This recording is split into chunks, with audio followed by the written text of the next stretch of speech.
I'm quite sure I'd never seen anyone take so quickly to a second-hand wand. You'll be a force to be reckoned with when you get your own. Hey guys, Travis Northup here with IGN. I just got a Switch 2, and of course, the first thing I had to do was sit down and play one of my favorite games from 2023, Hogwarts Legacy. If you haven't played this game before, it's pretty awesome, and of course, it would be great to play it on mobile. Unfortunately, the only way to do that so far has been on the Switch 1, which is super janky and not a version I have enjoyed playing, so I decided to give it a shot on the Switch 2. Before my thoughts, here is what I said in my original review about Hogwarts Legacy. Ahem. In nearly every way, Hogwarts Legacy is the Harry Potter RPG I've always wanted to play. Its open-world adventure captures all the excitement and wonder of the wizarding world with its memorable new characters, challenging and nuanced combat, and a wonderfully executed Hogwarts student fantasy that kept me glued to my controller for dozens of hours. It's certainly weighed down by technical issues, an unexciting but inoffensive main story, and slim enemy variety, but even those couldn't come close to breaking the enchanting spell it cast on me. Prepare. Wow, well written. Whoever wrote that is a beautiful genius. Anyway, before I talk about my impressions on the Switch 2, let's talk about the Switch 1 version, because I recently booted it up for this review. I played a few hours, and woof, is real bad. I mean, it runs like a wounded animal. Load times are super long throughout the entire game, and when you're in Hogwarts and you're running around, every time you go into a door, there's like a 50% chance it just won't open, and then sometimes this little loading wheel pops up before it'll let you into the next room. The textures look really bad, the frame rate drops regularly, and the gap is so great between the Switch 1 version of the game and the version you could play on consoles or PC. There's just no way I would recommend playing it that way. I certainly wouldn't do it. And so playing this for an hour or two was, a really good baseline to go off of for what this game runs like when it's on mobile hardware. The good news is, playing on the Switch 2, it was immediately a step up. Everything was so much better. It doesn't look as good as some of the other platforms like the Series X or the PS5 or a PC, depending on how powerful your PC is, but it looks honestly most of the way there, and the fact that it's on a mobile device is pretty shocking. In terms of quality, it sort of reminds me of the Xbox Series S version of the game. You know, it's not like beautiful or gonna blow you away or anything, but it mostly gets the idea across, especially for how cheap that hardware is, right? Kind of the same deal here. You know, it looked like it was running 1440p, but it had a pretty stable frame rate. I was able to run around Hogwarts without doors locking up for long periods of time. You know, it got everything done that I wanted it to do, which was super awesome.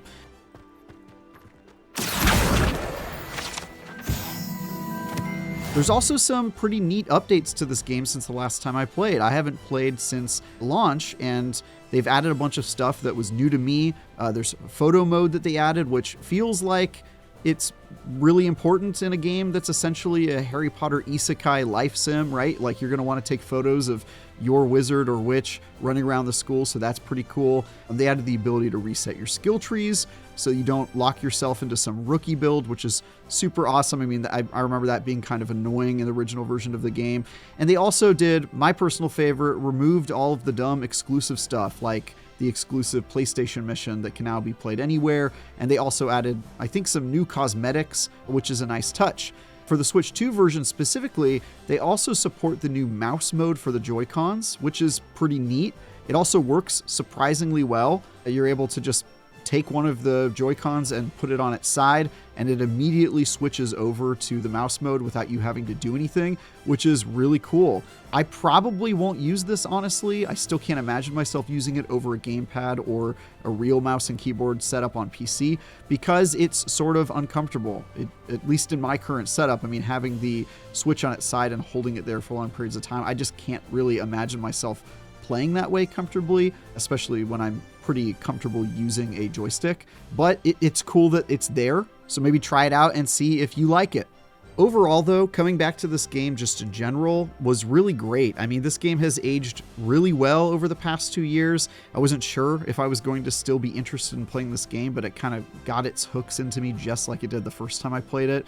The Hogwarts campus is still the star of the show. It's super fun to explore it. It's probably, looking back on it, one of the most detailed settings I've ever seen in a game. I mean, you could spend hours running around that place and just finding stuff and getting all the world building bits and talking to random students and going on side quests, and there's just a ton to do on the campus and in the world in general as you're exploring.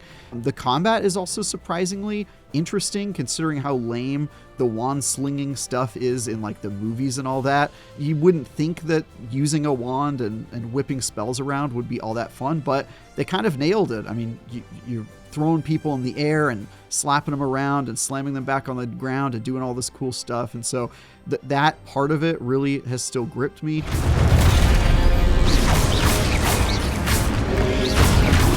And the characters and story are still completely epic. They perfectly capture the magical wizarding world. I remember the main story not being that good. I didn't get that far into it this time, but I could kind of already see, yeah, okay, it's a story where there's an evil goblin you've got to kill. Okay, that's fine. But the side quest stuff, going to classes, hanging out with the other students, all of that stuff is awesome. And the characters are really likable, especially the professors you run into in that game. I really enjoy hanging out with them.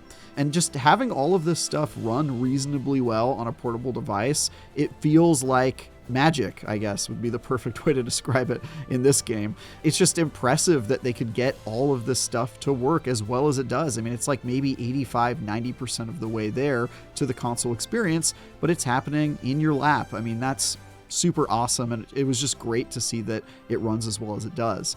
The stuff that bothered me in the original review pretty much still bothers me now, especially the enemy variety. I mean, that part in particular, I might have been too lenient on in my original review, because playing it again now, I was like, wow, there are really a lot of spiders in this game. And so, you know, that criticism is still a little bit hard to swallow. It also still does have technical issues. It's mostly kind of the same technical issues it had on the other platforms, but it seems like maybe they didn't fix a lot of those.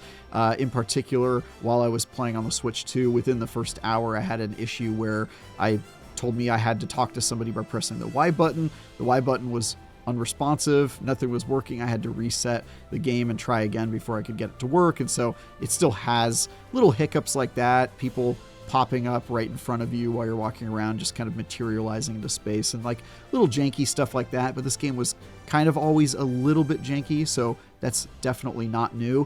But yeah, all of the stuff that I really liked about it still seems to be mostly true, except for now it's on a portable device. And all the stuff I didn't like about it is still definitely true. Enemy variety, kind of a weak main story, technical issues here and there, all that stuff.